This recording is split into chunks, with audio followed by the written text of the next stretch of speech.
This episode of the Unredacted Podcast is brought to you by Dragon Forge Consulting. Dragon Forge provides boutique consulting services for federal and commercial clients looking to expand their business in a turbulent time. Learn more by visiting their website at www.dragon-forge.net. That's www.dragon-forge.net.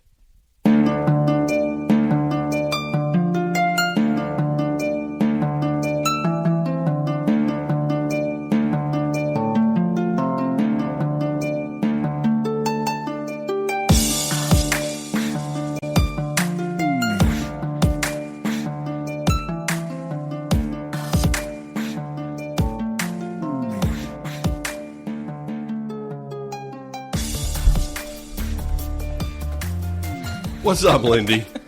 You look surprised to see me. I'm not sitting across from you, Brian. Well, I'm always overjoyed when we're able to do this in person. It is nice. Because I feel, a little behind the scenes for our listenership is that usually when we have to record our interviews together, it's over a electronic medium, and it's not always reliable, and we don't always get to see each other and live in color and breathe the same oxygen. So it's nice to do that. Well, mostly I don't know how the internet works, so I can't get the recording link to work half the time. But once I get past that hurdle of my life, the recording's usually fine. Yeah, it seems. You called it what was it?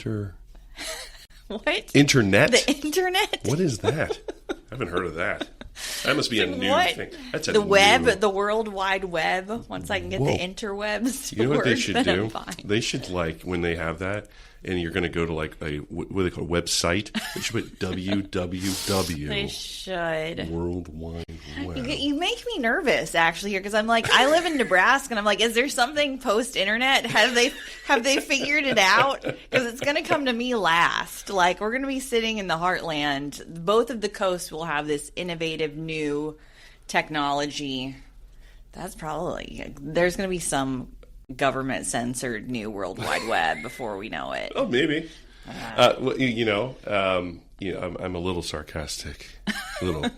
And I saw someone recently, and they were talking about their 5G phone. I said, "Oh, 5G phone. I have a 20G phone." They're like, "What? I didn't even..." And they got really animated, I'm missing out? I gotta get a 20G phone? Like that. I was just kidding. Quantum phone. Quantum phone. Hey. That'd be a good April Fool's. April Fool's is... Hey, I don't know when did you get your new quantum phone? No? Oh, wow. Cool kids have quantum phones. Yeah. You don't have that. So, in other podcast news, we are very close to finishing our series on analytic transformation, and we're looking back 20 years and interviewing a whole bunch of former seniors who were at that time and some practitioners who are still in the business, and it's been quite a journey. Still working on finishing it up, but we'll be done very soon, I hope. I don't want to make promises on timelines because I did that before and it didn't work out. So we're going to try a different way. But one thing that struck me as I'm starting to edit these things in and get our commentary on top of it is that all these folks, even after they leave government, they have a second career, even in retirement. So Carmen Medina being one of the people we interviewed for the series, and she'll tell you, no, I'm fully retired. Yeah, but not really. We see her at all the events. She's doing lots of podcasts. She wrote a book, right? Well, here I am looking at you, another fellow author, writing books, but you're still in the middle of the career. Yeah, I'm still hustling. Still hustling. Got a mortgage to pay, I know. Got bills to pay. Got children to feed. Ugh, children. It's not a benevolent activity for me. My children don't listen to this podcast. It's an old guy thing. They don't listen to this. So if they are listening to this, I love you very much. So true. But yeah, so we got a referral for our interviewee this time. Ty Smith was our interviewee a couple of podcasts ago, and he said, "You got to interview Stacey Dixon." Mm-hmm. So we worked on that, and guess what? She agreed, and that was thrilling. But that was one of our points of conversation. She was the former principal deputy director of the National Intelligence. So for those of us looking at the org chart, she would be the number 2 in charge of the entire IC. Seen a lot of stuff. She talks about that. But now she's in a post-career kind of spot. And it made me think about those folks we're interviewing for the analytic transformation thing. But like, so Lindy, you started your career in government. I did too. And now we're out and we're doing our second career. How do you think about service after service? That's a good way of putting it, I guess. Yeah. Yeah, well, I mean, this is definitely a conversation that's near and dear to me because I feel like there's so much of like being on the inside or the outside, right? And I always call myself, I've been a trusted outsider for most of my career. So not necessarily on the inside, not working inside these agencies. I had a very short, brief, unillustrious career at the Pentagon, which I did love. I do love the Pentagon. I do believe like there is value in everyone having, I feel like we've joked with this, like mandatory service. Yeah. I get behind it. I think there's immense value in supporting the government writ large in some capacity, whether it's military service, civilian service, community service. Mm-hmm. But there's also, you can support the government writ large as well in a lot of adjacent industries, quote unquote, right? We call it IC adjacent or national security adjacent. So it's definitely a passion point for me that you can, you know, what do you do after a stint in government and how can you still feel that mission, focus, and purpose? Also, because I've worked with a lot of transitioning service members, that military transition hits hard. Yeah. I'm working a lot with a lot of transitioning civilian federal government employees, which is how we got our podcast start. That's Brian correct. Was talking about that. That's correct. And a lot of those folks have the same kind of identity crisis shift. So I love this topic about what does service look like after service? How do you maintain a career? How can you still see that you have value, even if, I mean, I think you have a lot of value to America as a UPS driver or working in commerce. Like, I think whatever you choose to do, there is a lot of value there. And I love to help people like find that they have purpose, value, mission, even if it's not in a direct, I'm working at the Pentagon, I'm the PPD&I mission. And I never got to work directly with Stacey. I just knew her through her assistance to the Defense Intelligence Memorial Foundation. She was one of our speakers at an event. So I got to know her through her staff. I don't think that was fair. I finally got to really kind of meet her at the event we held at Commander's Field. And it was a really special night. And the thing that I got to touch in that process was the magic of her mentorship. And this interview is a little bit about that and her leadership style and stuff. But I think one of the objectives we had for this interview was that other people could access that magic too. And it's difficult when you're a prominent person who's come out of the IC and everybody knows you, but you don't know everybody, and people behave like they know you, and it's like, I don't remember this person, or like, I don't know who you are, but they're thirsty for mentorship. And so I liked this format for her because it allows folks to kind of tap into like, what are some good pieces of advice? You've come a long way and achieved a lot of things. What other advice do you have for folks? What do you need to be thinking about? And we got a little bit of that, I think, from her. So I think that was great. But when you think about great mentors of your career, what was it? Do you have a gem that they gave you, or like a style that you liked that you were like, ooh, I like how that's done. I like what they say or how they say it. My life is too complicated to fit within a single mentor, and that's also, I would say that's also a takeaway too. I think we sometimes overthink what mentorship can be, and mentorship can be like a moment. Now it's great to find people who will invest long term in your career. But to your point, if it's like a senior or if it's somebody who's very busy, it's not you, it's just their calendar. Mm-hmm. People have limited capacity to give. So I'm all about like mentorship up and down the scale of opportunity. So you might have a mentor who's actually younger in their career than you or more junior, that you feel like there's something that you can learn. Because just for me, like at this point in my career, I have to have like cross-functional mentorship. It may not surprise you, Brian, but finances are not my gifting. Oh. And so now as a VP at Clearance Jobs, I've always had a budget. I've long had a budget. They're like, we would like you to open your budget, Lindy.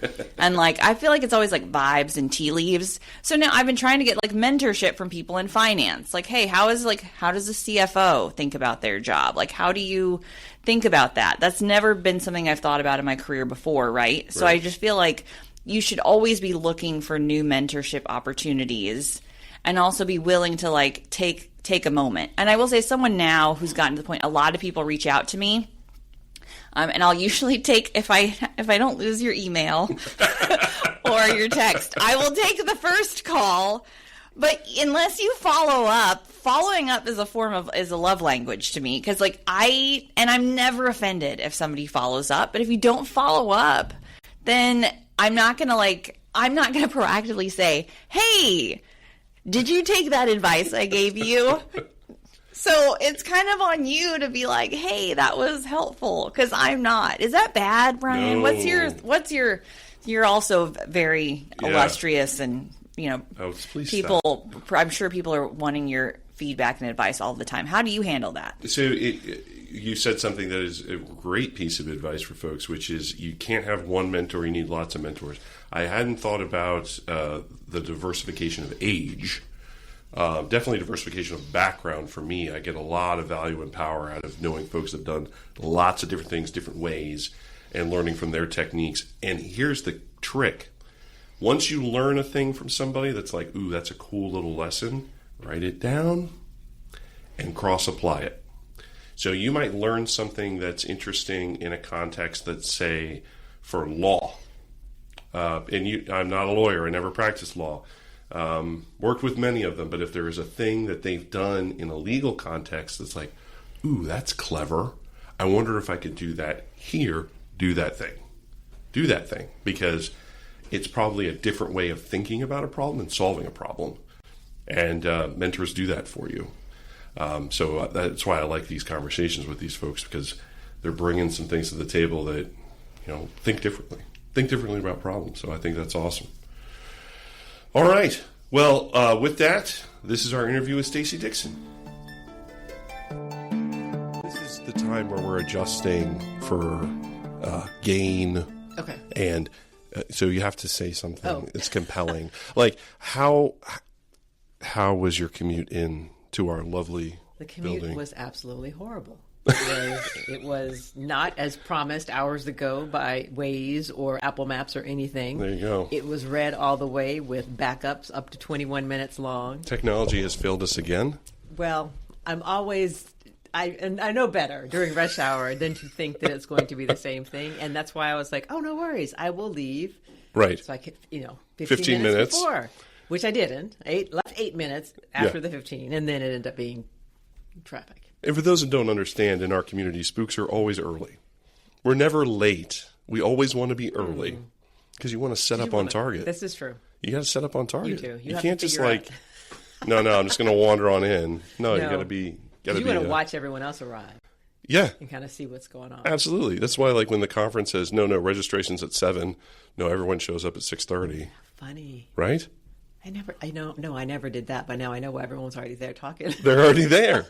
Yeah, it's just a thing. I find it very fun. I was talking to somebody else about kind of the quirkiness of our community and who we get to know and how we get to know them. And we're all very similar. We all have a little trait somewhere. If you were in ops, you have a little tribe over here. If you were in analysis, a little tribe over here. And you all have kind of similar traits. Right. The introversion, extroversion type stuff. But then also these other little things like, oh, no, we all show up early. No reason. We just all do. It's just the thing. Well, thank you for being on the Unredacted podcast. I'm excited to be here. Yeah. So of course we interviewed Ty Smith. And as soon as we were done, he's like, you have to interview Stacey. I was like, well, I know Stacey, but she's busy. After you've left government and all, we're all really thrilled to see you make an impact outside of the building. So how does it feel? It's good. It's hard to believe it's already been over a year. Is it really? Yes. And it's fun trying to figure out what to do next. And I've embraced the career portfolio model, which I had never heard of before. Right. But a little bit of this and a little bit of that, a little board advising, a little academia, a little bit of consulting with industry. And I get to pick what I want to do, which is wonderful. Isn't that nice? Mm-hmm. And it's out of the, and we're going to get into this, but like there's a lot that you come into a job and you say, well, I want to do A, B, C. But there's other people that want you to do other things, and so now you have to adopt to those types of things and say, well, I guess I was going to do A, B, and C, but maybe I do C first and then B much later and then A after that, and then I have to do all these other taskers. So now you're in full control of that. I'm in a bit more control. There's still things that people want me to do that I'm like, that's not exactly what I thought I was signing up for. But then, you can agree to disagree and part ways, and there's plenty of other things to do. Right. No, it's spectacular. Yeah, so we're very, very happy, very, very thrilled that you agreed to sit down with us. And I think, I know you fairly well, but I would like you to kind of tell our audience about how you got started in the community and what drew you to intelligence. I have this saying that as far as origin stories go, mine is not very inspiring. I was on a different path. I was on a path to academia. So PhD, postdoc, interviewing at universities, trying to figure out where to go and where to continue my research, when I had one of those moments when you pause and you're like, am I on the right path? Am I going to enjoy doing this for the next not only 2, 3, 4 years, but tenure track, right? You have to really enjoy what you're doing. Right. And I wasn't convinced that I was going to enjoy it the way that I needed to enjoy it. Right. So what did you do? You start looking at other opportunities. You look at industry, you look at other things, and you hope that you're in a good job market, but during a recession, and it was the recession of 2002, I was not in a great job market. And I came back to D.C., I'm from D.C., and reconnected with a number of family friends and realized that a number of them worked in the intelligence community. Unbeknownst to me. Right. Either they didn't tell me as a high schooler or I somehow missed the memo, but I did not know that many of them were in the community and started, jokingly asked, hey, are you guys hiring? And yes, the government does hire during recessions. Yeah. So I got connected with some folks over at the National Reconnaissance Office and interviewed, and I still remember the interview. The person was so enthusiastic. He couldn't tell me a thing about what he did, but he loved the mission and he loved what he did, and he thought that I'd really enjoy it too. Well, you were working at Bell Labs for some period of time. That was exactly. So I had a scholarship during college, and I worked at Bell Labs for 4 summers in several different facilities in New Jersey and in Texas. And so for those of us who are not totally familiar, why is Bell Labs a pretty awesome place to work? Not to bias your answer or anything. They just did so many things. I mean, if you think about the history of the Bell companies and all of the early telephone innovations came out of Bell Labs. Fiber optic cabling. Exactly. Now, I did not work on that. Right? No, yeah. Had I worked on the more interesting things, maybe I'd still be with the Bell Labs or their but successors. Major innovations that totally reshaped telecom. Exactly. Yeah. Exactly. But it was a really good experience. Met some wonderful people, but no, did not consider working for them, and went the academic route, thinking I was going to do academia, and then found myself waiting for those clearances. At the time, it only took 6 months, and then getting into the community. And my first job was building satellites. Right. Which by itself is pretty awesome. Yes. Yeah, I don't think folks fully understand, there are some things that are pretty rare in the community where you really can't do that thing anywhere else. Right. Maybe now with SpaceX, you're building a satellite here or there. But back then, there weren't. No, not at all. I mean, you had NASA, right? NASA had some great satellites, but that was about it. The commercial market was it was either nascent or, I don't even know, back then, probably existed, but not very big. Yeah. It's a very different place. The government was really the place that you did really exciting things with satellites. How long were you there doing that? 3.5 years. Oh, so not a terribly long time, but enough to kind of get it, know where the bathroom is and so forth. Exactly. Enough to do some really good things. I mean, I came in sort of mid-project, so there was already hardware. There was testing that had to be done. There was oversight, and we went to program reviews at the various contractor facilities, so there was a little bit of travel involved. It was a really great team of people. I got to work with the customers who would be the eventual users of the satellite, of the satellite data. And that was a lot of fun as well. Can you give our folks an understanding of how long does it take to put something like this up? A couple of months. Oh my gosh. Well, back then, especially the big satellites. You know, we're not talking about the small CubeSats that you can launch really quickly. Right. We're talking about something that takes years of building after probably a couple years of planning. Right. So these are very long-term projects. Right. To deliver a capability that is totally exquisite. Exactly. Hopefully. Right. And that you have one shot. There's no repairs Right. once it gets up on orbit, but you've got what you've got. Right. And if it blows up, Right, exactly. not great. No, but it was a great way to start my career because it was very much a team environment, but there were different leads for the bus and for the payload and for the ground, and I got to learn a little bit about all those things, which was really wonderful, and working with some great both government officials as well as contractors on the program. And that's how you really understood the geospatial mission, I imagine. Right. Well, that was the beginning. Yeah, yeah. Exactly. Because NGA would have been the National Geospatial Intelligence Agency would have been one of the customers. And so I got to work with NGA while I was at NRO. So cool. Yeah. So you did that for a little while, and then you went, did. Yeah. And a couple of years in, I had this strange desire to understand what it was like to work on Capitol Hill. Oh, yeah. And I think it's because when I was in high school, my mother worked on the Hill briefly. She came from a telecommunications background and did a rotation there. And I think it planted a seed because I was just curious about how does this whole authorization and appropriation and oversight thing happen? How does Congress work? What we see on television looks pretty dysfunctional a lot of times. Yes. So what is it really like on the Hill? And they had every year you could apply for essentially a rotation or educational experience. And I had applied to do a congressional fellowship, which would send me away to the Hill and then bring me back to my agency. Oh, a program that still exists today. Exactly. Yes. Yeah. But but while I was waiting to find out if I got that, I started doing my own research and then leveraged my Georgia Tech network and found that I knew people who were on the Hill. And so I just went to talk to them out of curiosity. But it was also after the election of 2006, and they were hiring. Right. So it soon became an informational interview turned into, why don't you come in for a real interview, turned into, this is your offer. You should really consider this. And it seemed very attractive. And so I went to the Hill for a couple years. And where were you working there? House Intelligence Committee. Okay. Right in the heart of it. Right in the heart of it, right. Yeah. So then I got to really see across the community, which was wonderful. And I was the NGA program monitor, but got to help out with some of the other technology investments that other agencies were making. And the first year and a half. The second part was me being budget director. I got selected to be budget director, and I got to actually be in charge of the budget process by which we give and determine how much money each agency gets to spend and what they get to spend it on. And that was really, really eye-opening as well. And people don't understand this, but that process, incredibly closed, because it's largely classified. But could you kind of help us understand that a little bit? How does that work?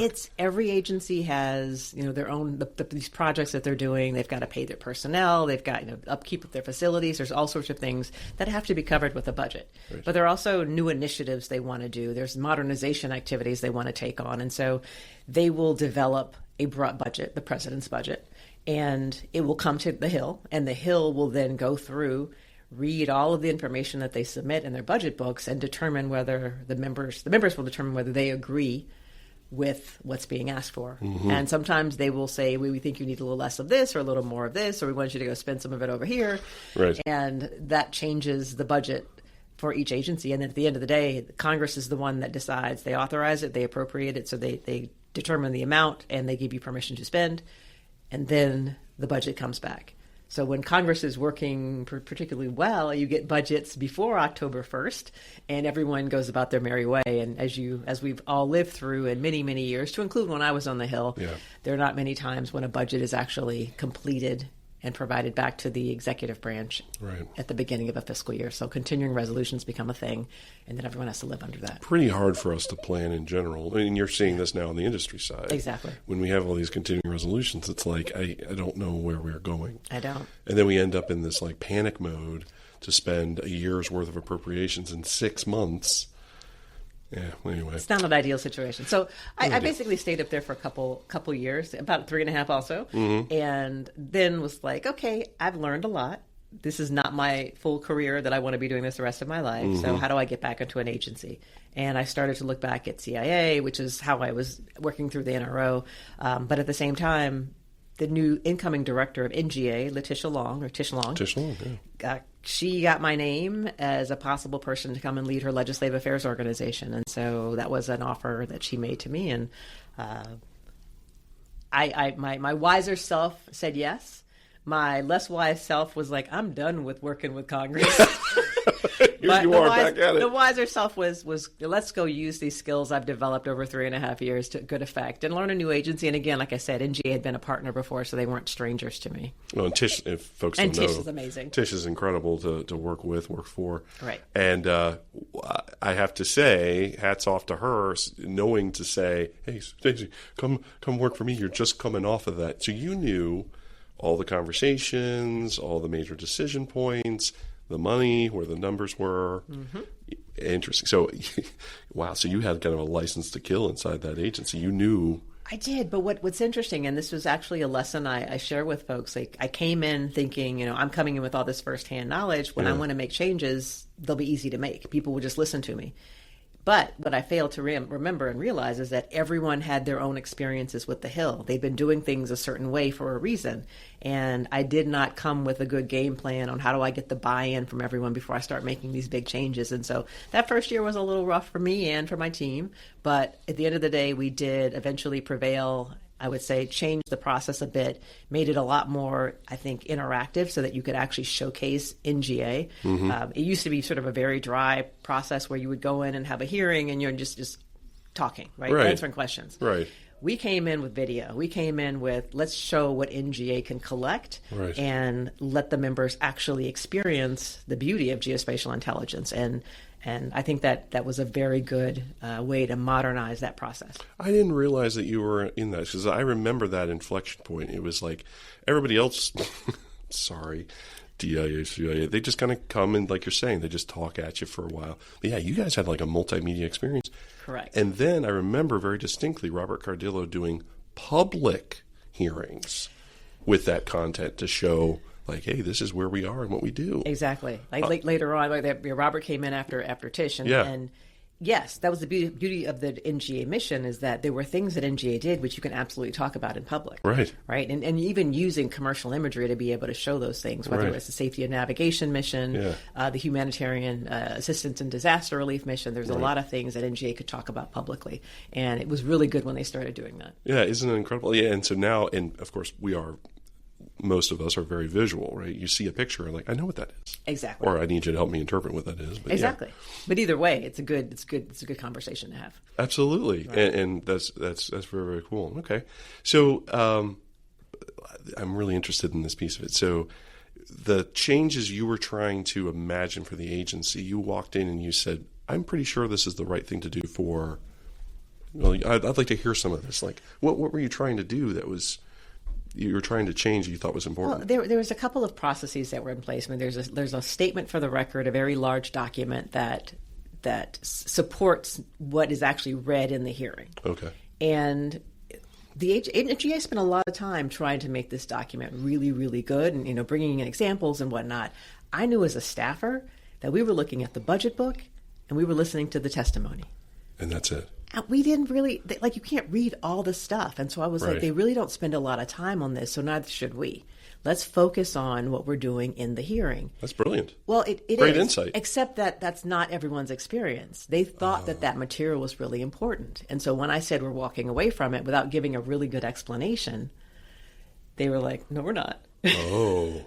Right. No, this is how we do things. This is how we do things, especially because what I was having them write was really dry and not exciting at all. And they were like, we can do better. I'm like, yes, we will, but not in this document. We're going to do better over here. Over here. Right. But again, that was a little bit of hubris on my part, I suppose. And I just, you learn the lesson. You're like, okay, I need to take more time to explain why we're changing the process and what the benefit's going to be. And, you learn that and you don't make that same mistake again in your career. Right.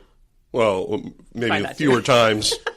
I have to say I've fallen victim to that too. I mean, I think you're sharing a little gem here that folks could understand. You bring experience to the table, and you may know the right direction, but you don't immediately whipsaw everybody into it after they've already had, I'm comfortable with this. This is what I do day to day. And when we start talking about really big changes, like you mentioned CubeSats, for example, pretty challenging in our community, right? It's like, what, I don't have to wait years to send this up? Okay. So I could do it a couple of months? Great. But now what happens to all those folks that used to do it for years?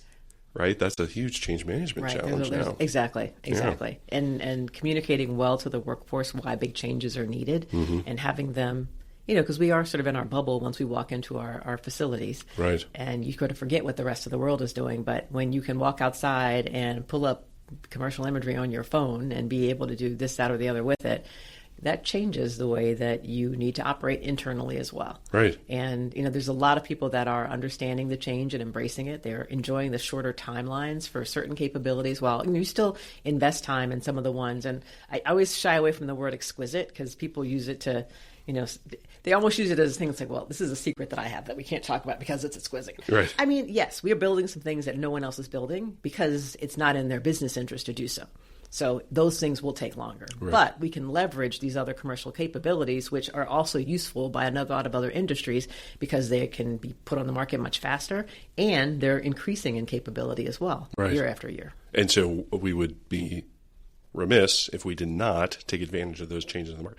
NGA also is leading the charge in that way, if you think about it, in terms of like commercial imagery and accessing it. So you were at that cusp of that conversation too. It was, yes, there were some big changes that happened while I was at NGA, and they continue. I mean, NGA and NRO together are a really good partnership with the commercial engagements with various industry, and there's so many players now that the offerings are interesting. The question now is how do you most usefully integrate that material and that information, especially when you don't have the same sort of control over the custody of from point of collection down to point of use. Right. So there's some things that have to change in that process.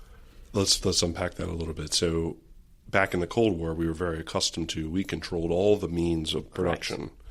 Now you're saying that, and I don't want to put words in your mouth, but what I'm interpreting is we don't necessarily control that. So when a particular asset is over a particular target at a particular time, we don't direct that. It just happens to happen at that time. Well, you can... Some capabilities are a bit more. Some of them, yes, you just collect because it happens to be over, and other ones actually do have a bit more control. Okay. Specifically, though, when the data is collected and then it comes through the networks of the company, you really have to trust. How cyber secure are they? Right. Is there anyone trying to be out there manipulating your data? When it's your own systems, you know exactly what you've implemented to keep it safe. Right. When you're trusting industry, you don't know those things. I mean, you can put in some requirements and you can verify that they're being followed, but there is a different type of assurance that happens. Mm-hmm. And not to say that that isn't the thing that needs to be done. There's a lot of benefit to doing it that way. Mm-hmm. But that is a consideration that I've heard from some folks. It's like, well, I want to be sure that I can use this data, that it's accurate, that there's nothing that's happened to it. And, you've got to think about that. Absolutely. And even with the most secure facilities that we have, there are problems. Whether somebody jumps a fence, I mean, look at the White House. People jump the fence at the White House all the time. So you consider, like, you might have some, station out in the middle of nowhere. Someone jumps the fence. Like, what did they do? Right. Did they come in? Did they, pull a power line? Did they detonate something? Right. So, yeah, commercial might have that same problem in spades, but it might not be as dramatic as somebody leaping the fence and let's hope not. Yeah, let's right. Hope not. But you don't know. Right, exactly. But I mean, again, but I think many companies understand the importance of assuring the government by having their good investments in their cybersecurity. Right, of course. I would. And the government's not perfect, right? The government in general has also had its share of intrusion. So, we all have to work on our things. Security is a marathon, not a sprint, exactly, that's for sure. Exactly. So you do that for a little while, then what was the next thing you ended up doing? So I did make it back into research at NGA. That was one of the conversations I'd had with Director Tish Long, and when I started, I said, I don't this isn't what I want to do for the rest of my career. I'd love to be back doing some research or something technical in a couple of years. And then a few years later, there was an opening. I applied for it, and so I moved over to the research organization, which just sort of opened up a series of other opportunities whereby after being in research for a little bit, I was introduced to the new director of IARPA, the Intelligence Advanced Research Projects Activity, who was looking for a deputy. And I competed for that and was able to get and to get the job, go to IARPA on rotation from 2016 to 2018. Okay. 2016 to 2019. Okay. And served as deputy for most of that time, director for a portion of it. Not as long as I would have liked, but that was because I got a great opportunity to compete for the deputy director of NGA. Right. So return back to NGA and work for Vice Admiral Bob Sharp. Yeah. And that was an opportunity that I just couldn't say no. I couldn't say no to, just to be able to help the agency that had done so much for me, that I'd been working with for so long. We're putting a pin in this one. Tell us what IARPA is. Okay, IARPA is basically, if you think of DARPA, most people have heard of DARPA, but IARPA is the DARPA for the intelligence community. It's a smaller organization, but their goal is to solve the hardest challenges that can be solved with science and technology for the intelligence community. And they do high risk, high reward research, which means that they will throw good budgets towards really hard problems and challenge the program managers to create essentially some goals that they're trying to achieve that push the state of the art. Mm-hmm. Like, you don't just want to do a mild upgrade to something. You're really trying to push the state of the art to do something that has never been done before. And that is what IARPA does, whether it's in collection or whether it's in analysis. Brings in people, program managers, for 3 to 5 years. They spend that time basically running to get their programs up and running. And then they usually have to leave before their program concludes. Yeah. But they take over someone else's program, or someone else comes in to take over the program. So you always have new people coming in with different talents and different perspectives to try to deliver these amazing capabilities that will then get transitioned into the various agencies and elements of the community. Yeah, thank you for sharing that, because I don't think folks fully appreciate that some of these problems are pretty audacious. Yes. 3 years? No way. Maybe 20. Right. I mean, some of these things are big, big things. And I'll let folks imagine what those are, but you could imagine things like quantum computing. Like that's, in my experience, that's always about 20 years away. It's always 20 years away. I don't know, maybe in 20 years. Yeah. Yeah. There's a lot of things we sort of put in that kind of timeline. Instead of kicking 20 years out. But yeah, you'll have folks focusing on that, because if you're not focusing on it and you get surprised by it, not a good thing for us. Exactly. Yeah, that's spectacular. And I think the other part I want to add to get your reaction to this is that we ask those scientists, those program managers, to do some things that would be generally viewed as, why would you want to do that? Right. It's a little bit of, why would you want to do that? There's a lot of risk in it. Yes. There's not a lot of enjoyment of failure. Right. And frankly, when you're at an agency with an operational mission, there's not a lot of appetite for it. Like, you really can't afford to fail. So you may try something a little less ambitious so that you can guarantee success. Because again, you're trying to make sure you're delivering a capability. Right. We have the ability to push it a little harder and potentially fail. Because frankly, if you're trying to do something that's state of the art and you fail, you've probably still delivered something that has more capability than what exists today. And do you subscribe to that view, that failure is success? So we say, as long as the failure is, I would say it's preventable, or as long as the failure isn't due to you not doing your homework, or you trying to, cutting corners, or as long as the failure isn't something like that. If it's a failure because technology just isn't ready for what you're trying to accomplish, or you really did actually need a little bit more time, then those are good failures. You can learn from them. There's such a thing as good failure, but the bad failure is the one where you fail because you didn't actually know what the mission was, what you're trying to achieve.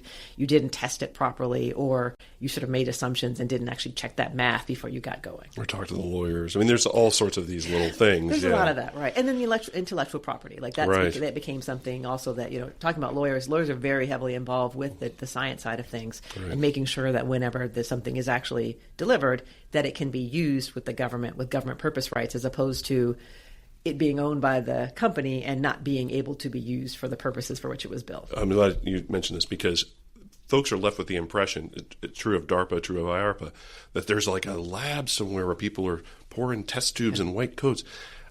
Sorry, folks, it's industry. We're funding industry projects, high risk, high return type stuff. Can you talk? What's that relationship like? And it's industry and academia. Yeah. Okay. Yeah. So it's great. The nice thing is the program managers, again, they have a team that helps them, but they're not building anything in their offices. They work in offices, right? But they put the requirements out, or the goals they're trying to achieve.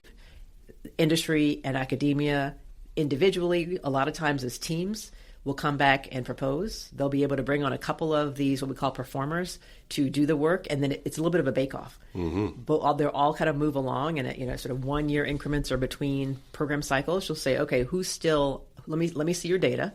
Let's see what you've been able to achieve. Okay, you're not doing well on this one, and we don't really see a path for you to achieve the goal, so we're going to stop funding you. But you, Program B and Program C, look like you're still good, so we'll continue funding you for another year. And then again, a year later, or whatever the cycle is, you check it again. So nothing would happen without industry and academia and the brilliant people that work in both of those spaces actually doing the work, the building. Is there, and we may be in a place where you can't share this information, so was there a project that you got particularly excited about, or you thought like, man, if we can crack this would be incredible? There were a lot of those. And the beauty of IARPA is we typically, and I would say 90-something% of our programs, we would develop what we called an unclassified analog. So essentially an unclassified reason why you would want the same achievement. Sure. You could talk about the mission up to a certain point, but you wouldn't talk about who the customer was or exactly how they would be using the technology. But you could then put it out into the open, and industry and academia without clearances could participate. That was extremely important. So if you go to IARPA's website today, which I did, there's still a lot of information on there. It talks about the programs they're trying to achieve. It'll tell you what they're trying to go to accomplish. You may not know the full story, but you have enough of it to know that if you're working on it, you can actually make good progress without actually knowing what the complete end result was. Right. So one of the ones that stood out to me was a neuromorphic computing project. Here we go. Yeah, so this We're was nerding out now. It was amazing. The program manager is named David Markowitz, and he is a neuroscientist. He came up with a plan to. Okay, we talk about artificial intelligence, how the whole idea is sort of to mimic the way people think. Neural nets and so forth. Correct. Yeah. His premise was, let's actually take a brain and animal and figure out exactly how the neurons connect. Build that into an algorithm and see whether that algorithm can compete with the best algorithms out there and what the human brain would do. And there were a number of ways that the organizations worked on that. Some of them developed capabilities where they would go and take the brain, and hopefully no one's sort of squeamish out here, but slice it into very small, and then be able to literally slice by slice be able to go and connect, like where the neurons were. Another one had this theory where they put some sort of it was kind of a plastic substance in there, and they enlarged it so you could actually, not quite by the human eye, but you wouldn't need all the really sophisticated equipment to go look at very, very tiny things because you've actually expanded the size of the brain, right. At least a piece of it, right? And we're talking a piece of a brain, not a whole brain.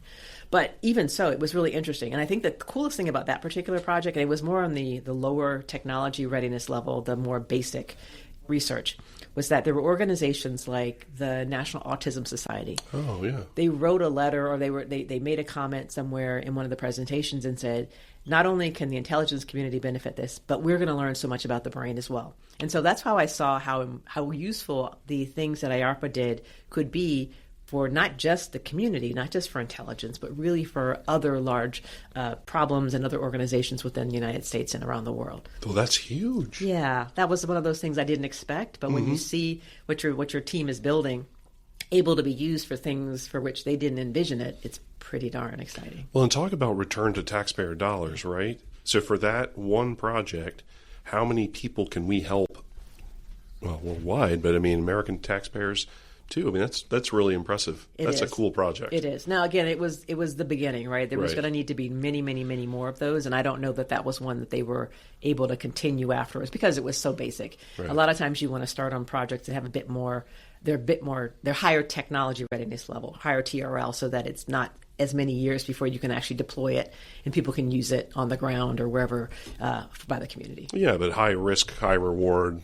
That's exactly what that is there for. That's Correct. spectacular. Correct. All right, so now we're going to fast back forward to the job I know you're dying to tell everybody about, which is being the deputy director at NGA. Yeah. So you straight up competed for that job? That's it? Oh, yeah. There was no hey, we're going to, phone call chain. No, you straight competed for that. I did. I mean, it's one of those nice things where colleagues at NGA had when the director came in at the beginning, I think, of 2019. Yes. And he asked around. He looked externally to NGA. He looked internally. He asked people for their recommendations. And what I've heard is that more than one person recommended me. Oh, wow. So I became one of many people he interviewed. And we had a very similar approach to the way we thought about the workforce, the way we thought about the kinds of challenges NGA had. And he was a political scientist.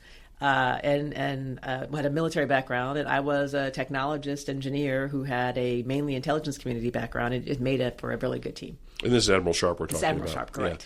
Yeah. And in that, walk us into this process, right? Is it just you and him talking? Or were you was it a panel? Were you multiple things? And it like in this case, he had individual conversations. I think once you get to, I don't know what happened before that point, but when it gets to the final decisions, he's having individual meetings with the various candidates. So he gets to make the final say. There may have been a panel beforehand that kind of said, okay, they meet the minimum qualifications or whatever the case may be. But all I know about was the meeting with him directly. So you just had that one meeting. Well, so he had seen me speak before at other conferences. And again, there were people who were telling him about me who I thank them. Some of them have told me that they were part of that course, and others, have probably helped me and didn't. I don't even know that they helped me. This is what I really was dying to ask you. Talk to us about coalition building in that kind of role. Oh, absolutely. Tell us about that. When you're in an agency where you have so many different customers for your product. Right, you have military, you have the intelligence community, you actually have civil organizations. There's a number of organizations that rely on the imagery that you're producing, or even the analysis that you're doing of that imagery, and the scientific information that you're providing about the Earth in and of itself. Like, there's a lot of people that are dependent on that. Right, absolutely. But you as an agency have a finite budget, and you've got to figure out how do you resource all of these things and prioritize who gets collection for what. Right. And if you've got a competition and everybody wants a collection of a certain thing, and there's another image that's really, really nearby, and you can't get them both, but you've got to make that decision. Yeah. Especially if there's a conflict happening, the conflict in the world, and the war happening. Clearly, warfighters are going to want that imagery, but you may also have like an intelligence activity happening very nearby, and you're like, well, they're going to want that imagery too. So you pretty much don't make anyone happy all the time, but you have to go about trying to figure out how do you get the best and the most information, the most important information for those that are relying on you. Right. So the coalition comes in, and we have conversations about there's policies that change over time about what you can collect and what you have to store. There are, the mission is satellites, but it's also airborne. So there's a number of different types of things you're spending money on. There is the thought of, do you embed NJ analysts with your customers all over the world? Mm-hmm. Do you have them kind of go back to a central place where the bulk of analysts are? There's some expenses with putting people out forward. Yeah. There's consequences of not having people out forward. And so you've got to make these decisions, and it's best to make them as part of a community. When you're making new investments into future satellites, do you want more imagery collecting ones? Do you want more radar ones? You don't always have the budget to be able to collect everything that's wanted currently or in the future. So those are coalition decisions, and they have what they call the Allied System, or the National System for Geospatial Intelligence, which is essentially the coalition of all the people that use the data that NGA provides. So when you think about, I know what I think I have an idea of what we would need to achieve. So kind of the requirements gathering piece of it, that's done. Now I need to get folks on board. How do you approach that? When you sit in front of someone and says, I need you to agree with me. Can you please agree with me? You don't plead and beg. What's your approach? Yeah. What's your style? My style, I like to bring everyone to the table. I like to put the data on the table. Like, sometimes if you show people that collection profile, you show them that you can't collect what everybody wants. You show them that you've got, 3 different combatant commanders who all want something at the same time, and that it's impossible to do that, and that someone else can make the decision, or NGA can make the decision. If NGA makes a decision, then 2 people are going to be mad, and one person's no one's not, happy. Right? Yeah. Exactly. So but you bring them to the table, and you show them what the situation is. And generally, people, the logic prevails. you have a realization that it can't be everything. And so you try to sort of mix and match and show them the permutations that you can do where you can like, okay, I can collect 2 out of 3. I can't collect all 3. Mm-hmm. Talk amongst yourselves as to what the most important thing is. I mean, that would be the perfect thing where someone comes back accepting that they're not going to get their desire. Sometimes it's a matter of, if you've got a particular new satellite you're developing and they want it to be able to do this tremendous thing, but if it does this thing, you can only do this thing once in orbit. Or you can do slightly less and get, 100 different pictures over a course of an orbit. Right. You would think that latter one would be the one that people would want, but it just depends. But you show them and you have the community talk. And it's not necessarily a process by which, the majority wins, like you vote on it, but you have a much better sense of what it is. And then NGA can make the final decision and then pass those requirements over to the NRO to then build the satellite. Right. All right. So would you describe your style as more like an orchestrator, consensus builder? How would you describe it? I am a huge fan of consensus building. I use the term collaboration more than, I don't really believe that people necessarily should approach something like, what am I going to have to give up? Right. Mm-hmm. I do believe that if you talk about what you're trying to achieve, that you can actually develop a very collaborative solution. So my preference is to take a little bit more time and to have the solution that everyone can buy into, even if it's not exactly what anyone wants. But if you can't do that, I'm more than happy to make a decision. And I'll be very clear as to why I made the decision that I made. Oh, my. Well, it happens, a little bit right? of a little bit of an edge right there. Well, I mean, but it comes down to it every once in a while. I guess and so. People are frustrated when leaders take too long to make the decisions. There's a point at which you're just like, okay, we're not getting any closer. So, and a decision needs to be made, especially if you're in a budget cycle or someone needs something immediately. You've got to make the decision. You can't delay longer just to try to get that consensus. And we gave it a good try. Didn't quite get there, so now we're going to make the decision. We got to move out. Right. And then, you deal with the repercussions, which may be some cards and letters. Not the kind that you smile when you open. Yeah, angry ones. Cards and letters. That's spectacular. What was, tell us about something you were really proud of in that job. Like, what was an initiative you were like, well, I definitely want to do this, and you were really proud of the results that came of that? Yeah, there were any number of great things that the workforce did, but I have to tell you, the thing that I'm going to remember most and probably never forget, if you think about when I started, it was July 2019. Okay. We had a couple months, we had less than 6 months before we start watching this really interesting sickness happen over across the world, right? Right. It started in China, COVID. And then you saw exactly. So COVID-19. For those who are paying attention, it's COVID. Yes. Yeah. How we responded to the pandemic, how we took care of our people, how we deployed people to their homes and gave them data and tools to be able to continue doing some element of their mission. Right. And then to see the creativity of what the workforce was able to accomplish. And then having to figure out how do you safely bring people back when the time came to bring people back. And the amount of innovation that came through all of those things was just wonderful. Seeing different teams take care of the person who really couldn't come to the office to pick up the equipment they needed, so someone picked it up for them and dropped it off. Yeah. Seeing the ways that people sort of celebrated each other and what they were able to accomplish. Like, I will never forget that. And as a sort of a lesson, a master class in crisis management, where your natural inclination is to not necessarily talk much because you don't really as a leader want to be out there saying you don't know things. Right. But that's exactly what we did. Right. We were very clear about what we knew and what we didn't know. And there's a lot of unknowns at the time. But I think that also bought us some credibility, additional credibility with the workforce. And they trusted that we were doing our best to take care of them and try to take care of the mission at the same time. It's just like how we opened up with this. Here, I have A, B, C things to do. Guess what? Global pandemic kind of disrupts any of those plans. A lot of things. So is that kind of a regret plus kind of a point of pride? Well, in the sense that as the new leadership took over when both Admiral Sharp and I left, they had a number of things on their plate that we couldn't get to.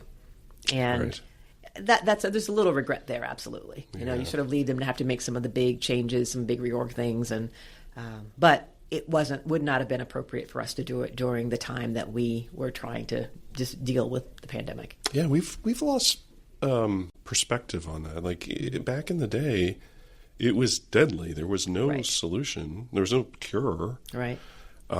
We were washing our groceries in the kitchen. I mean, it was looking back on it, it's kind of preposterous, but like That's how scared we were. Exactly. And what are you going to do with a workforce? I mean, so this was the challenge you had. Absolutely. You're asking a workforce to continue the mission as safely as possible. You're not going to bring them back into the building. Well, some had to. And We had the 24/7 mission, so some had to come back in the building. But then you do things and you get extra cleaning and whatever, to space people out. We're doing the best that we can to keep you safe while you come back in the office. And it's not a fun time for anyone. But what I thought was really awesome was, of course, DIA and NGA had a great collaborative relationship. And there was a commonality amongst the leadership. And I'm thinking of Bob Ashley primarily in this example, where we all were really scared. We did still have to be in the building for periods of time. And remember, there was a shortage of hand sanitizer. Mm-hmm. He sent out this note. He says, listen, if you need hand sanitizer and it needs, take it. Take it. We're the federal government. We have buying power. We'll get more hand sanitizer. You can't find it at Safeway? That's okay. Take care of your family. What a great, right? Right. I mean, that's what I'm taking away from your comment, is that finer touch about I care about you as a person first. Right. I also care about you as an employee, but I care about you as a person. Exactly. I mean, I think our mantra, and this was one of the reasons I think I also, with that worked out in the interview, people first, mission always. You take care of your people, they'll take care of the mission. There you go. And I believe that. Yeah. I mean, I think some people sort of take that a certain way at times, that you're going to, baby the workforce and let them get away with all sorts of things. No.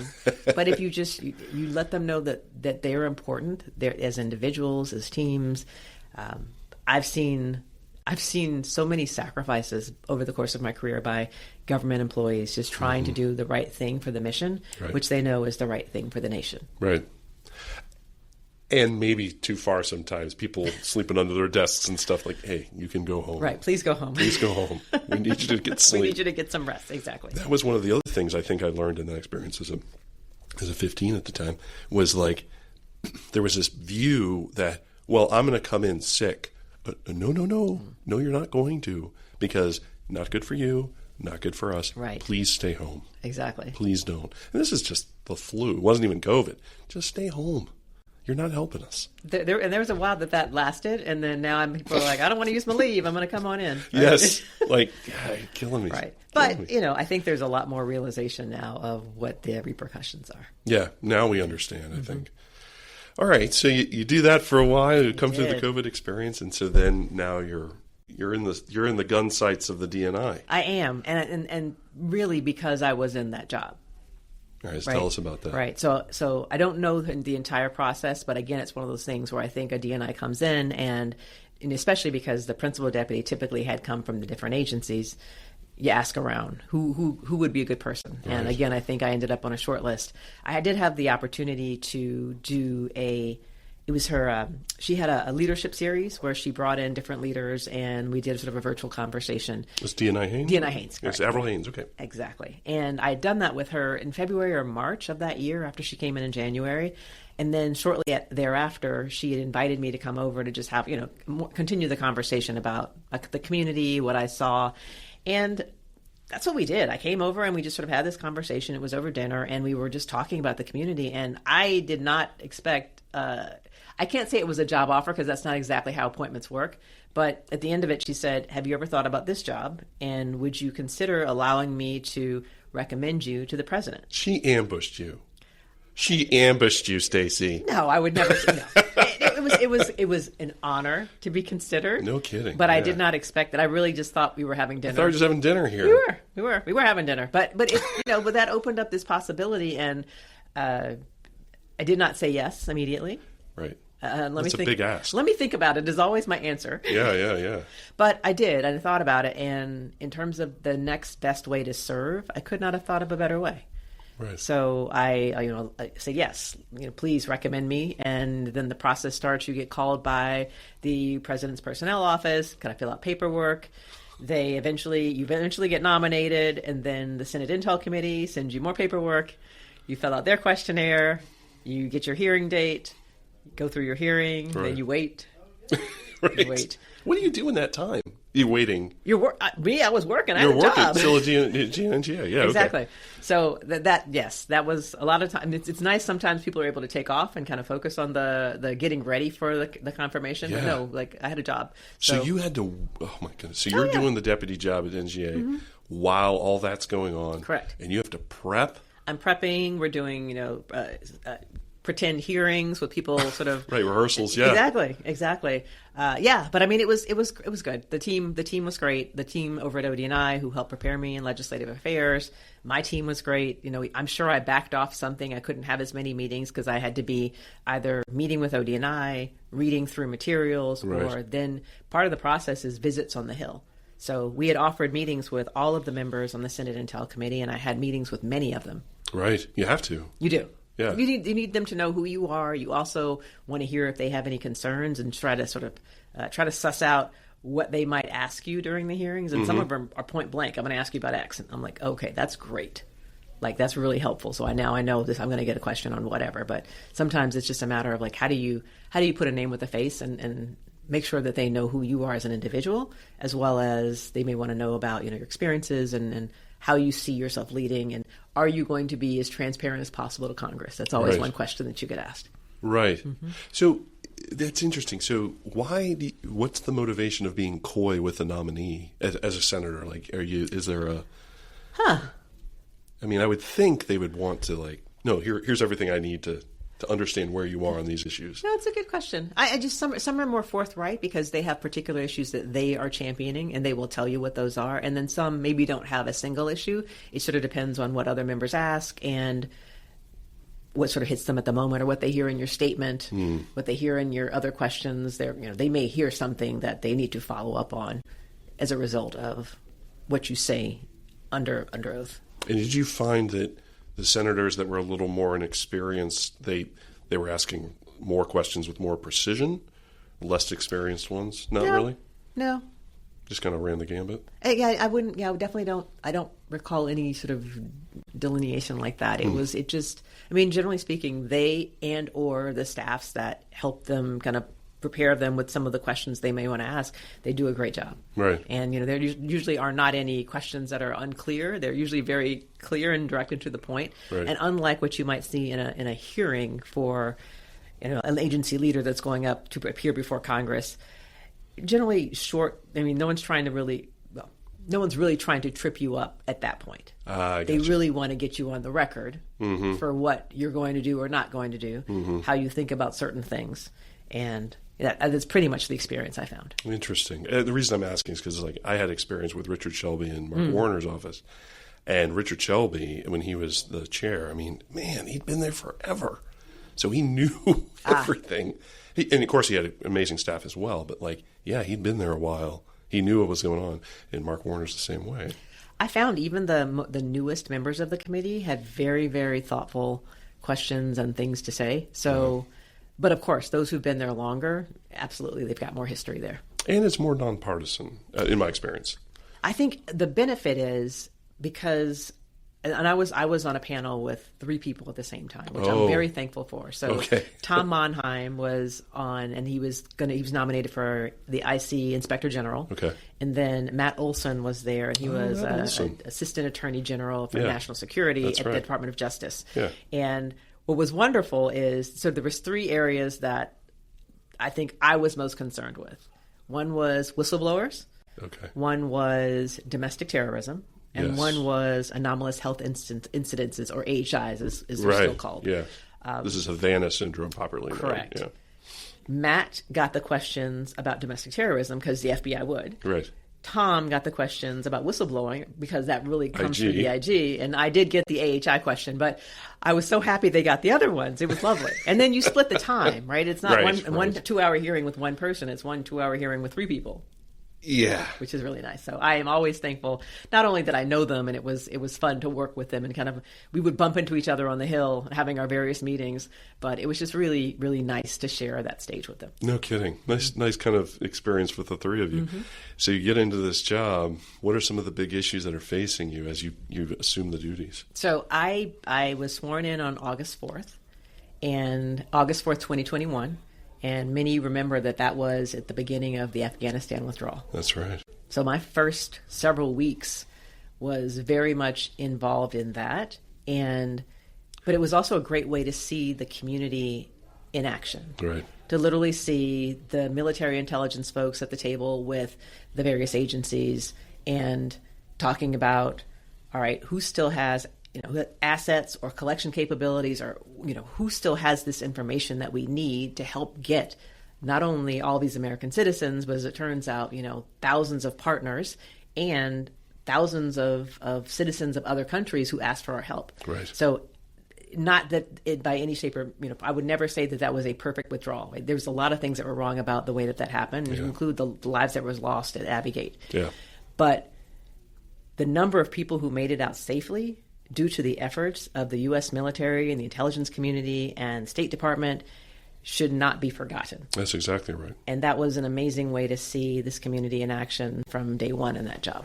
Yeah, and everyone knows this story already, but I had a role in that too, mostly volunteer on my part, because I saw that we needed to pull together. It's just where we were, and it's a point of pride that it's really awesome to hear you talk about that, because I think that is the honor that we owed those folks. Right. I hadn't thought about folks that had asked for our help, that we had hey, you're on the list, but we got a lot of people to move out too. That's a tough challenge. It really is. So that lasted for a little while. It did. But in the meantime, you've got other things you're trying to do, right? You're trying to, we're in that is the beginning of, actually towards the end of budget cycles. Yeah. In the beginning of the next budget cycle, you've got, I don't even remember what else we were doing at the time, but there's a lot of things that are already happening, and that's sort of on top of those things. Right. I'm getting used to the office and getting used to the types of cadence of meetings that I'm going to set up, talking to my direct reports, who are the center leaders and other office and director heads within the organization, right. Talking to other deputies around, just a regular cadence to talk to other deputies within our community, pulling people together once a month, the deputies of all the different agencies and elements, my peers, to see how we as a community can get better. And I don't want this to sound pejorative, but you were moving from mission into more of an oversight role. Is that a fair?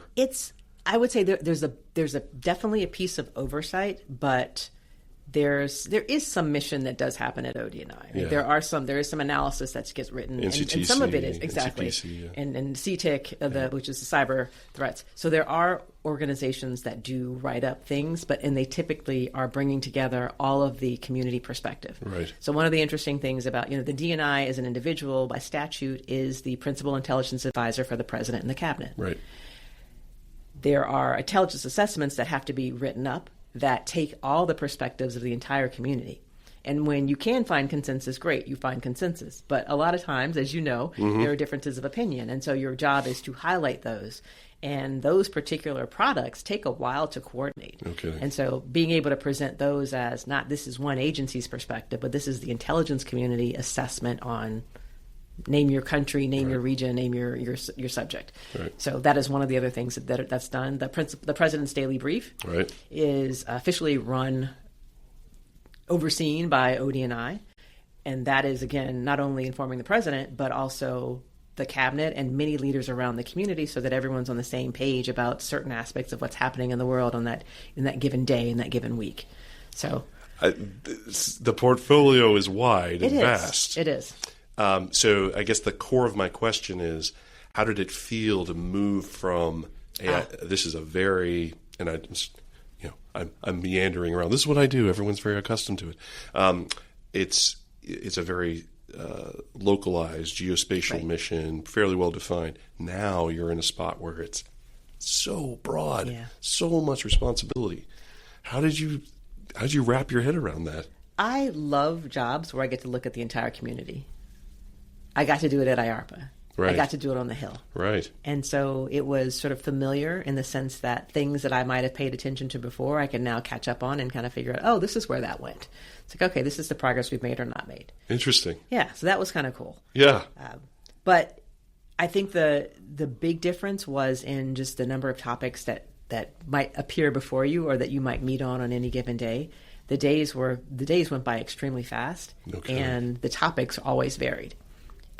If there was a crisis, of course, crisis you had to fit the crisis in, and something else had to fall off. But you still had other things you were trying to do from that oversight perspective, from the budget bill perspective, working with not only the Office of Management and Budget, but others. And, we were trying to do other things like security clearance reform. Right. And small things. Small things. You're looking at sort of the way that the community would be using AI in the future. How do you sort of set the foundation for that? Looking at cybersecurity and the zero trust principles and how do you get that? Looking at our data strategy and coming up with a lot of overarching strategies for the community that created that roadmap by which we would grow together and achieve whatever is the outcome that we were trying to achieve. Because it's a unifying force for the community. Exactly. Yeah. Like, yes, some agencies could do things on their own, but we are better as a community and better together when we do things that benefit the entire community, so everyone can bring the best of what they have to the questions that the president might have, or to solving or closing those intelligence gaps. Wow. So when you get into this job and you're starting to kind of figure out the contours of it, what was it that you really wanted to accomplish while you were sitting in that spot? Was there something you walked in and was like, I gotta get this done?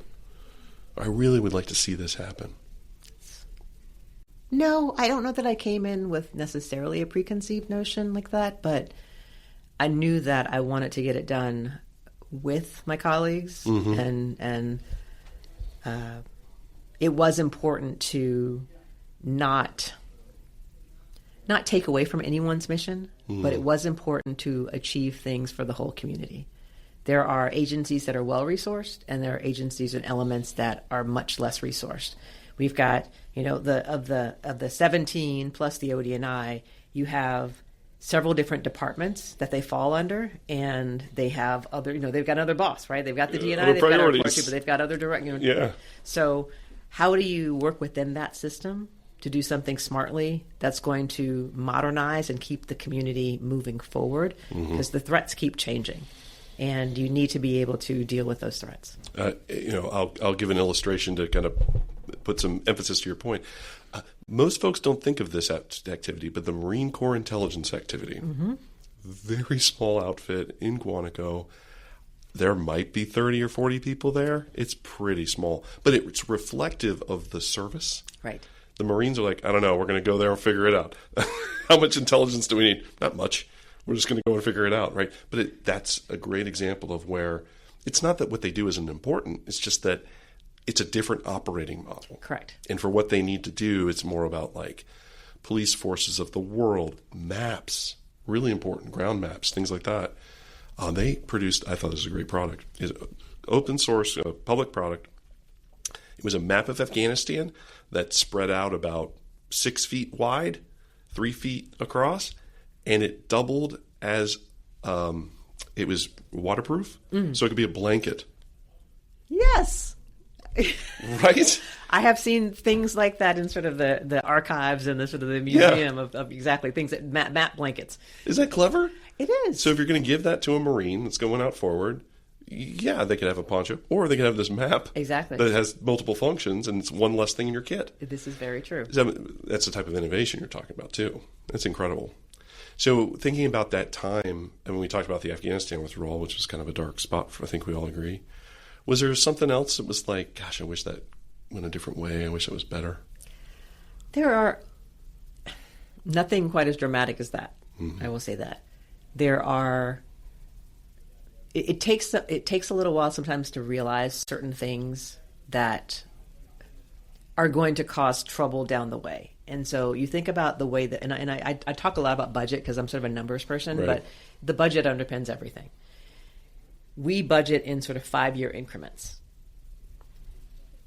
You could have the budget blow up outside that 5 years, and you don't know it until you get closer. Yeah. So when you start thinking, and every agency is ambitious. Every agency thinks it's going to grow, their budget's going to grow, and needs it and wants it to grow. Yeah. And they've got to modernize while they're doing current activities, which usually means spending more money during the years when you're modernizing than right. less. It may be less later, it may not be less later, but during those building years, you're spending more. That was one thing that I think I didn't quite appreciate, that those 5-year cycles were really going to hurt us, and that there were things we needed to be talking about that were like another 5 years along the way that would have made for a much better conversation. And I think it took me longer than I had time to actually do something about when I realized that there was a possible problem coming. Yeah, I think that's probably, it's not just true in the IC. I think it's true across government. Like, a lot happens in 5 years. Right. And we've kind of lost some of that forward-leaning future planning.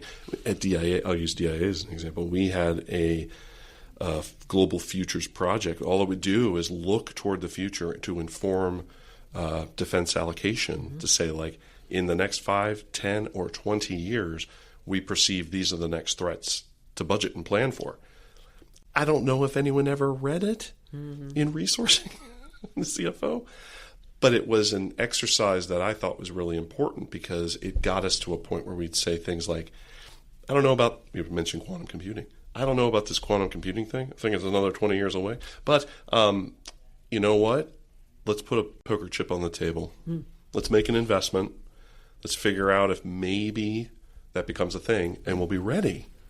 Because you invest small now, it becomes big later. Exactly. You know this already. Exactly. But yeah, that's a tough one. Yeah, it is. It is. But I trust that, I knew that I could have that conversation with the teams, and I think, and it's usually with your sort of your bigger actions and your bigger agencies but I mean, anytime you talk about sort of an IT modernization, it's a right? great one. And then there's been such budget instability. Yes. That one's hard. It's very hard to plan. Again, when you don't have a budget at the beginning of the fiscal year, it's really hard to plan when when administrations change, period, there are different priorities, right? And so something that you might have been working on and might have been fully budgeted may not be later on because it's no longer the top priority, in which case then you're scrambling to figure out how to fund it or it ends. And I think it's every 4 years or whenever the transition happens, it's a lot of change that happens in our country that I don't know that we sort of see it from a sort of like a news perspective, but in terms of what's happening internally at the agencies, I don't know that we talk about that enough. Interesting. Yeah. So, other side of that coin, what's something that you were really proud of while you were in the seat? I really am proud of a couple things. I'll just mention two. One was the Director Haynes of Real had a vision of inviting in critics of ODNI to talk to us about various issues as part of our transparency initiative. Okay. And so when we were talking about... Who's a critic here? Like, what are you talking about? Anyone that would write something negative about anything that the community did. So this could be a public citizen? Well, okay, no. Usually it's either think tanks or non-governmental organizations that are out there. Okay. But we'd invite in people who had something to say about, name your topic, whether it is how we use open source information or because there's so many different, how we're thinking about using AI and still protecting privacy. Yeah. And we'd invite them to give us their concerns and offer solutions and recommendations on what we could do differently to increase their trust that the community is sort of following the rules or, doing something in good faith. And sometimes the recommendations were very good. Sometimes they were things that we absolutely couldn't do. But I think that hearing and being willing to take the criticism and then being hopeful that maybe something could come out of it that could change what we did. And I definitely saw it, and I can't remember what the topic, but literally we realized that the reason that we thought they had an issue with a particular thing was not the reason they had the issue with it. Oh. And once we learned what the real issue was, we actually could do something about it. We could put a framework out there that helped them understand how we'd be using the data, or we could work with Congress in the way that the legislation was set up and actually fix that thing. Right. So it was fun to have those interactions, and we actually something good came out of several of them. Oh, that's pretty cool. One. I think the other one is just again bringing the community together and trying to figure out how is AI going to help our missions in the future? How do we ensure that our data is ready to be used by algorithms? How do we use the algorithms effectively? How do we come up with our own models or not? What is the investment that's needed to ensure that we can use these tools on our mission? And we didn't solve that by any means, but we started the conversation and got people talking and got the agencies to show what they were already doing. And, once you see someone else doing something, you can either leverage it or build upon it. So it was a matter of how do you more effectively transform the entire community to be able to use this so that everyone benefits and that you can leverage everyone's data in whatever the future tooling is going to be that you're going to use. And I know how folks will react to what you just said in the sense of like, well, of course, you go tell people what other things you're doing. In the most secretive series of organizations on the planet, it is a Herculean task to get them to tell you, what are you doing? Why are you doing those things? It's hard. And a lot of times agencies think, or individuals and agencies think that no one else in the community is doing it. And it's just they don't know the other people. They don't and know. So once you introduce them, Yes. the power of being able to then convene and talk through things and come up with ideas and share ideas actually just, raises all boats, I think is that's the Right. phrase we use. Well, I mean, that's how we learn things and make better and save money. Exactly. That's redundant. Be efficient use of taxpayer dollars. Exactly. That's what we're here for. Exactly. So if we were winding back the clock to Stacey Dixon, Bell Labs employee, what kind of advice would you give that young lady? Well, I look back at her career and she did pretty darn well. She did okay. So did all right. I did all right. So, but I would tell her, I would try to encourage her to do a better job of maintaining her networks. I understand the importance of relationships. I've seen firsthand how when you roll into a new role, having people that you know that are colleagues in other places where you have to interact is so powerful. And I've benefited from that. But I can think back to early jobs where I may have kept in touch with one or two people, and there were so many good people there that I wish I had kept in touch with more. And so I would say, as you go from job to job, don't just sort of let go all of the good folks you work with. Try to stay in touch, even if it's, periodically touching base like once a year. And it's so easy to do that now because those networks are really how you're going to accelerate your ability to get things done. Oh, this is great advice. That is great. Well, Stacey, thank you so much for being so generous with your time. I know you're a busy, busy lady, so we really do appreciate you being on. It's a pleasure. I thank you. Thanks to listeners for listening to this episode, and I hope everyone took away something that they can use.